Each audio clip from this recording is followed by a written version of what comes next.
So, footwork for kickboxing, a switch step, right?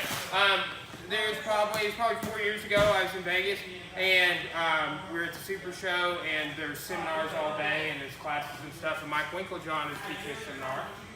He did this a couple years, but I don't remember which one it was, but he was talking about switch step, right?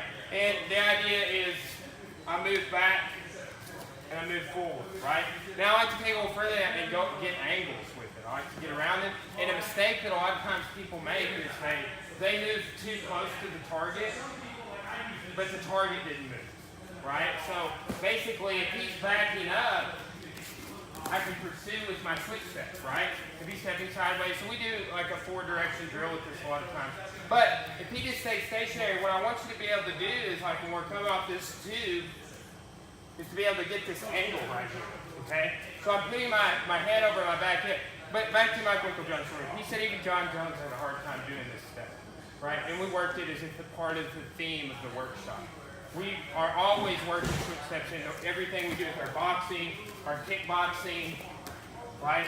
So be thinking about it, but be thinking about it from the perspective of getting angles. So look here, what I want you to do is I want you to try and get like a 90-degree angle, okay? Now look, my arm is exactly the distance that it was when I stood in front of it. Okay? I didn't get closer. I didn't get further away. I want to maintain range of distance here.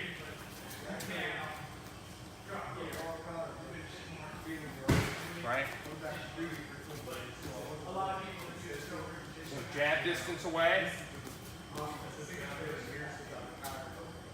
Back in your base. So just partner up and work this back and forth. You go, they go. Rudimentary.